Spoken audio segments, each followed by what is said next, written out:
The summer North American hardcourt swing has just barely gotten underway, and we already have a lot to cover, from the recent Osaka-Mouratoglou split and Naomi now working with Iga Swiatek's former coach, the two drastically different championship matches in DC, plus the Canadian Open draws, which are already giving us some edgy opening round encounters. Hello, my name is Christian Bassnight, and welcome to Christian's Court, where I cover tennis from all angles. If you have not yet already, make sure you subscribe and click the notification bell so you are notified whenever I post new content. After 10 months of working together, Naomi Osaka and Patrick Mouratoglou have ended their player-coach partnership. Osaka broke the news on her IG story yesterday, saying, "Merci Patrick, it was such a great experience learning from you. Wishing you nothing but the best. You're one of the coolest people I've ever met, and I'm sure I'll see you around." This honestly was not a big surprise because, first of all, Patrick was not seen with Naomi in DC, her latest tournament before Canada. Instead, Naomi was coached by her hitting partner Matthias Zukas, who was also on her team while she was coached by Wim Fizet. The timing of this is a bit odd, especially with the US Open being right around the corner. I thought they would at least thug it out until after the Open, like how Naomi did with Wim Fizet last year, but Naomi wanted out now, it seems like. Now, one thing, Patrick did say around the time of Roland Garros this year that there weren't as many women's stars on the tour right now, and Naomi seemed taken aback when a reporter pointed out those comments during a Wimbledon press conference of hers a few months ago. Was it maybe something like this that caused the rift? I don't think so, but you never know. But this Naomi and Patrick partnership really wasn't anything extraordinary in terms of results. Naomi was ranked 73rd in the world when they first started working together, and now she is 49 in the world, so not really a big jump in the rankings for Osaka. Their biggest highlights together are making the Auckland final at the start of this year and then winning the St. Malo 125 title on clay. I think that Patrick did instill Naomi some added belief around the time of them first starting to work together, and giving him some credit, he did help improve her 3-set record, which was really dismal under Fizet.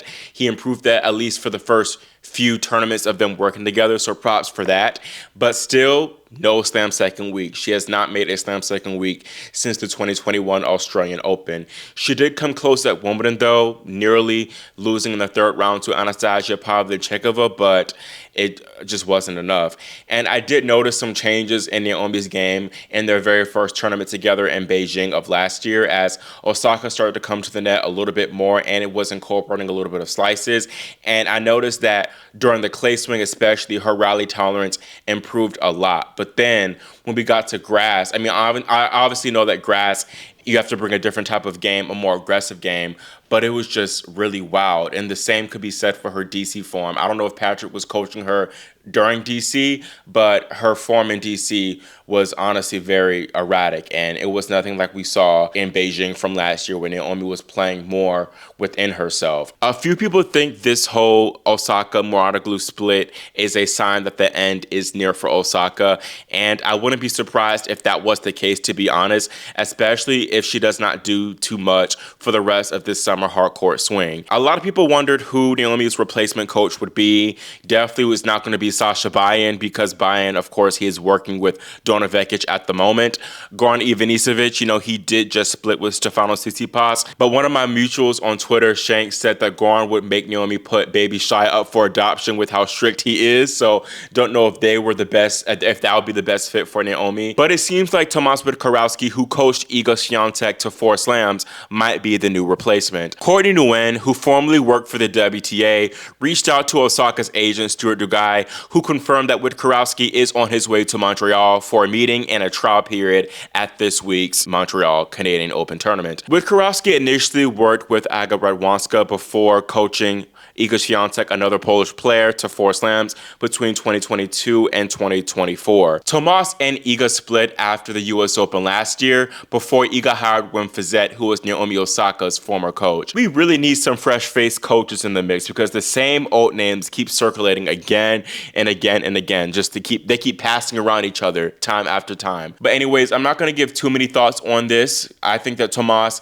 can coach many different players with different game styles, judging from his track record record because Iga and Iga are two very different players. Honestly, I don't think it's a coach that's going to change much for Naomi. I think it's really all in her and in between the ears. And I think this hire is kind of like a last-minute Hail Mary before the U.S. Open, and probably she just wants a new voice because she knows that if she doesn't perform at her best at the U.S. Open, it might be curtains for her. I'll save the rest of my thoughts for this highly anticipated, long-awaited Naomi Osaka deep dive, which should finally come out by the end of this week. Now on to the actual tennis results. The DC Open wrapped up Sunday night with Leylah Fernandez and Alex de Minaur winning the titles, denying our finalists their first title. Leylah claimed an emphatic 6-1, 6-2 win over Anna Kalinskaya in the finals. Fernandez ran away with the match after saving that lone break point faced at 1-all, and she was just simply in the zone, and she served well and returned even better, to be honest. And she played, I think,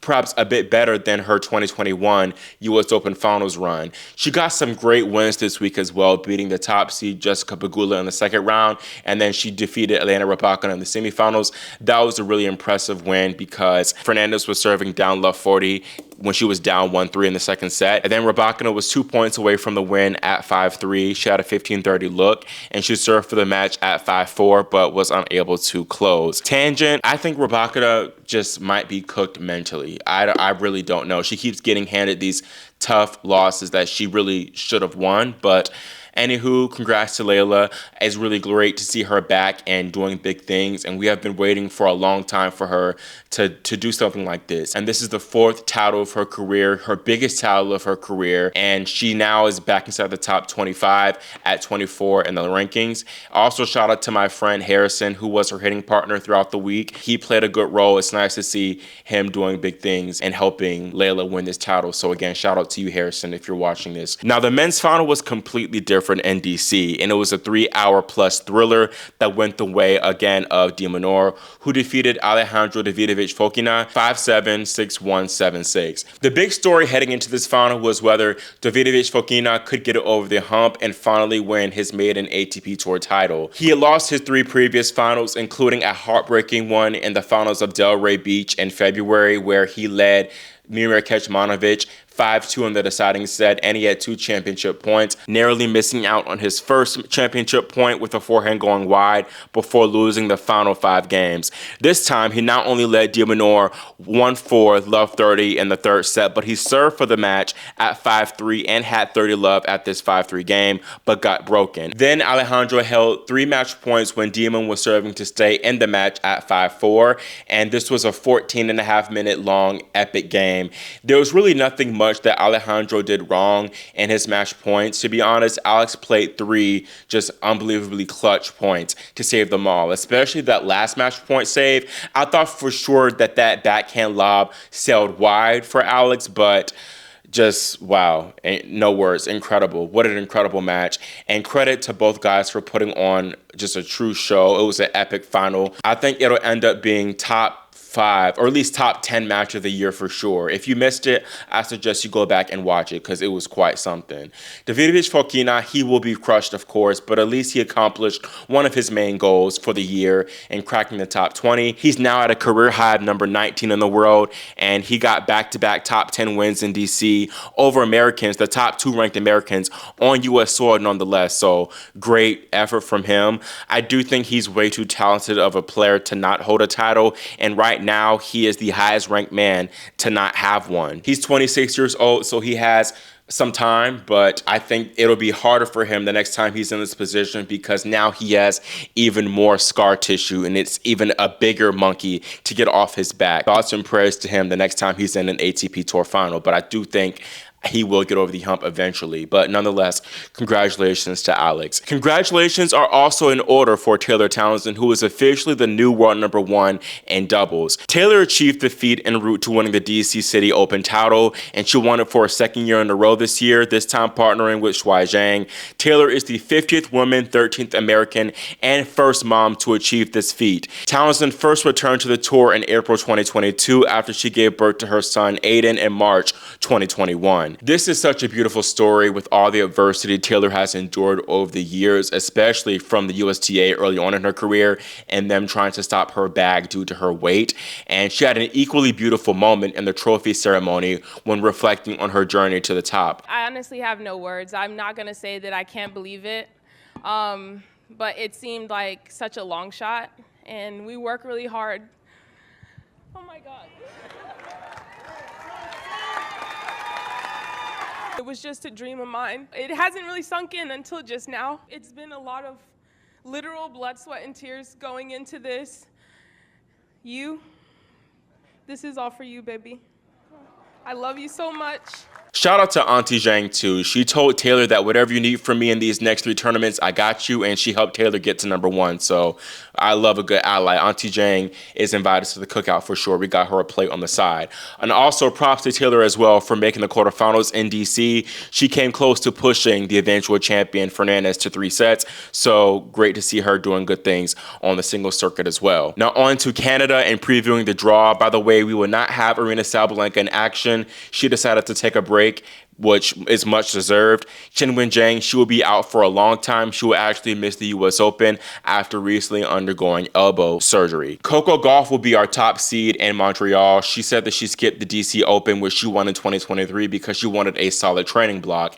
And she will have a tough opening test against compatriot Danielle Collins. This will be their first ever meeting, so I'm excited to see how this one unfolds. I think it will be an intriguing matchup. I side with Gauff here because I think her variety, speed, and overall problem-solving capabilities will get her through. I do think that Collins has a chance because she already has a match under her belt, not only here, but she played a match in DC, so she's has a little bit more reps and moxie on the hard courts this summer. I do think that if Danielle is going to win this match, it has to be in 2 sets because Coco, I think, will just outlast her in 3 sets. Deanna Stander is a potential 4th-round opponent for Gauff here, and Deanna actually beat her in the same round at the same tournament last year. Victoria Mboko, she just got her maiden tour level win at home in Canada recently, and she has an interesting 2nd-round match against American Sophia Kenin. Overall, I think Coco has a pretty solid quarter.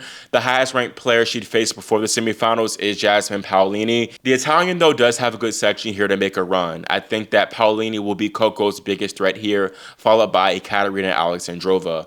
Mira Andreeva will open against Bianca Andreescu, who tweaked her ankle pretty badly on match point against Barbara Krejcikova in the opening round. She was still able, of course, to close out the win, BB was, but I don't know if it would be enough time for Andreescu to recover and face Andreeva, who will make her work for sure. You also got another Canadian, Leylah Fernandez, there, who will face Miley Joint in the opening round. Those two actually faced off in the opening round of DC this past week.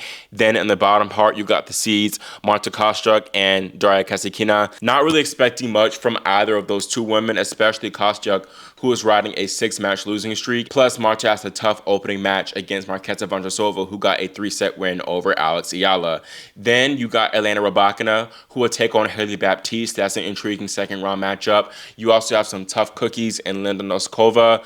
Also, Diana Yastremska. You never know what she can bring. Then there's Emma Navarro in the bottom part there. Moving on in the bottom half of the draw, another American, Amanda Anisimova, will play her first match since making the Wimbledon finals. She could beat Emma Raducanu yet again, who she has not beaten at all in their 2 previous meetings from this season. Also down below, you got Elisa Mertens and Elena Svitolina there, plus Anna Konskaya, who just made the DC finals. So that'll be a quick turnaround from her. Then Naomi Osaka, she got through her opening round match against a Canadian qualifier, Ariana Arsenal, and she now faces off against Ludmila Samsonova, who was a finalist here in Montreal back in 2023. These two have played twice already this year alone. Naomi won their Miami Open match in straight sets, while Ludmila got her lick back in Berlin, winning that one in 3 sets. Elena Ostapenko is also there. She's, of course, very dangerous. And then the 2-time defending champion, Jessica Pegula, is here as well. She resides. Another American, Madison Keys, will open against Laura Siegemund, who actually handed Keys her last loss back at Wimbledon in the 3rd round there this year. So that'll be interesting to see whether Maddie can get her revenge. My girl Alicia Parks is here. She faces off against Katie McNally. Shout out to Jeannie Bouchard. She managed to get a win in her final ever tournament against Emilia Arango. She played actually actually really well in that match, so shout out to her. We'll see if she can continue that run going against Belinda Bencic. Then there down below, you got Karolina Muchova, who is still seemingly on the comeback trail after that wrist injury that is seemingly impacting her backhand. We'll see if she is finally 100% healthy and whether she can actually hit a backhand ground stroke shot instead of slicing everything. Then finally, Iga Swiatek section, it honestly looks pretty good. I expect her to come through this quarter for sure. Her biggest test will be Clara Townsend, but you never know which Townsend shows up. She can be eliminated by Bronzetti, to be honest. Running through my predictions in the quarterfinals, I have Paulini, Gauff, Andreeva, Rybakina, Svitolina, Pegula, Keys, and Swiatek. In the semis, I have Paulini, Andreeva, Pegula, Swiatek, and then in the championship, I have Andreeva and Swiatek, with Mira winning yet another hardcourt 1000 title. Looking at the men's, there's a lot of opportunity here, especially without the big three, Yannick, Carlos, and Novak. Top seed Alexander Zverev, he has a fair so-so section. His biggest test will lie in the fourth round in either Italian Greek Sport, who always gives him a tough match, or Francisco Cerundolo, who actually holds a 3-0 head-to-head record over the German, although Cerundolo, he has been struggling recently, plus all those wins were on clay, so maybe Zverev would have fared better. Plus, Jaime Munar might get him out of here in the second round. I still would favor Zverev to come through to make the quarterfinals. Holger Rune's section is next to look at, and he has an intriguing opening round test in Giovanni and Petri Pedicard. Rune skipped the DC Open. He was unable to compete due to a back injury, so we'll see if he is 100% healthy and ready to go here in Toronto. Up top there, you got Dino Medvedev, who is on a collision course with the defending champion, Alexei Popyrin, who won Montreal last year. Honestly, I'd favor Medi to come through here in this section. Then Lorenzo Musetti, the third seed section, is next to observe. And Alex Michelsen, he's tricky. He can definitely take Musetti out of here. Musetti is not riding high on confidence. He lost early in DC, I think round 1 in DC, or opening round in DC, as well as first round in Washington. So that's an opportunity for Michelsen to maybe do a little something here, I think. Then down below, you have Denis Shapovalov facing off against fellow lefty Lerner Tien, the American, followed by another American, Riley Opelka, taking on Thomas Mahach. Honestly, I think I'm going to have Shapo come through. He's riding high on confidence after picking up another title in Los Cabos recently, so I think why not him? His draw looks pretty decent, I'd say. Then the final section of the top half belongs to Casper Ruud, who is also kind of looking for more momentum after coming back from injury. And this is kind of the weakest section here, to be honest. Casper, I'm not really expecting that much from him. He could face Nuno Borges, who beat him in Roland Garros. That would be a third-round match. I would favor Karen Khachanov here, to be honest. I think he would be the more solid, reliable pick. Transitioning to the bottom half of the draw, you got Francis Tiafoe. He's the 7th seed. Big Phil will face Yosuke Watanuki, who actually beat him in Indian Wells this year, so he will be looking for revenge in that second-round matchup. He will also be looking for revenge potentially in the third round against Cam Norrie, who beat him at Wimbledon this year. In the bottom part, Stefanos Tsitsipas could face Alex de Minaur. I mean, this is another section with a lot of opportunity. Really, on paper, de Minaur should take it, but I'm not so sure about him due to, I think he just might not have enough energy left in the tank after that long, deep run from DC, especially that long final. Still, I think he is the safe pick here despite all that, so I'm going to be having him come through. Down below, another American, Ben Shelton, leads the section, and this is a little bit of a tough one. I think that Brandon Nakashima could pose a big threat to Shelton, as well as Flavio Cobolli, who beat him in DC in the semifinals last year. Felix Auger-Aliassime, he will be looking to replicate his best run here in Canada at home and make the quarterfinals, although it would be a tough ask with Cobolli and then potentially Shelton in the